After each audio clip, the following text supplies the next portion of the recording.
ہمارے channel image مشاعرہ media کو سبسکرائب کریں اور نئے اپڈیٹ کے لیے گھنٹی کا بٹن ضرور دبائیں۔ السلام علیکم ورحمۃ اللہ وبرکاتہ۔ بسم اللہ الرحمن الرحیم۔ الحمد للہ رب العالمین والعاقبۃ للمتقین والصلاة والسلام علی سید الانبیاء والمرسلین وعلى آله وأصحابه أجمعين ومن تبعهم بإحسان إلى يوم الدين، أما بعد۔ معزز سامعین کرام اور اسٹیج پر بیٹھے علماء کرام اور طلباء اعزاز، کافی دیر سے آپ حضرات کے سامنے علماء کرام کے بیانات اور اللہ کے نبی صلی اللہ علیہ وسلم کی بارگاہ میں نذرانہ عقیدت پیش کیا جا رہا ہے۔ ابھی تک جو بات کہی گئی ہے اور آئندہ جو بات کہی جائے، دعا کریں کہ اللہ تبارک و تعالی ہم سب کو اس پر عمل کرنے کی توفیق عطا فرمائے۔ بات تو ہو چکی ہے، بیانات ہوتے رہتے ہیں، سب سے بڑی چیز یہ ہے کہ جو بات کہی جائے اس کو دل میں اتار کر اپنی زندگی میں اس پر عمل کرنے کی کوشش کرنا، یہ سب سے بڑی بات ہے۔ ایسا نہیں ہو کہ ایک کان سے سنے اور دوسری کان سے نکال دے، تو ایسا سننا اور نہ سننا کوئی بات نہیں ہے۔ تو میرے دوستو، میں آپ حضرات کے سامنے کوئی لمبی بات نہیں کروں گا۔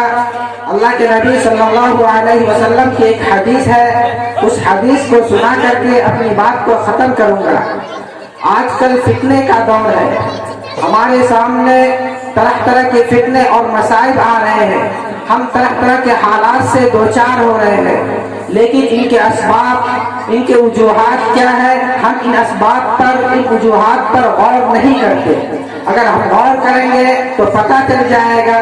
اس میں جو کوتاہی ہے، اس میں جو کمی ہے، ان اسباب کے آنے کی، ان تکلیفوں کے آنے کی وجہ جو ہے، ان مصیبتوں کی آنے کی جو وجہ ہے، وہ ہماری غلطی کی وجہ سے ہے، ہماری کوتاہی کی وجہ سے ہے، ہماری غفلت کی وجہ سے ہے۔ اللہ تبارک و تعالی قرآن میں فرماتے ہیں، ظہر الفساد فی البر والبحر بما کسبت ایدی الناس۔ اللہ فرماتے ہیں کہ خشکی کے اندر، یعنی زمین پر اور سمندر میں جو فساد ہے، جو مصیبت ہے، جو پریشانی ہے، وہ ہماری کرتوتوں کی وجہ سے ہے، وہ ہمارے اعمال بد کا نتیجہ ہے۔ اللہ کے نبی صلی اللہ علیہ وسلم کی حدیث ہے کہ اعمالکم اعمالکم، کہ تمہارے اعمال جیسے ہوں گے، تم پر جو حاکم ہوں گے ویسے ہی مسلط کیا جائیں گے۔ تو میرے دوستو، آج ہم لوگ شکوے شکایت کرتے ہیں، لیکن ان کے وجوہات کیا ہے، ان پر غور نہیں کرتے ہیں۔ مثال کے طور پر اگر ایک لائٹ خراب ہو جائے تو ہم بار بار اس کے بٹن کو نہیں دبائیں گے، بار بار بٹن دبا کر کے بیٹھ نہیں جائیں گے، بلکہ ہم اپنے دماغ کے اندر اس بات پر غور کریں گے کہ اگر آخر کار لائٹ خراب کیوں ہوئی ہے، اس کے خراب ہونے کی وجہ کیا ہے، کہیں سے تار کا کنیکشن تو نہیں چھوٹ رہا ہے، کہیں سے تار کٹ تو نہیں گیا ہے، ان سب اسباب پر غور کریں گے۔ تو میرے دوستو، اسی طرح ہم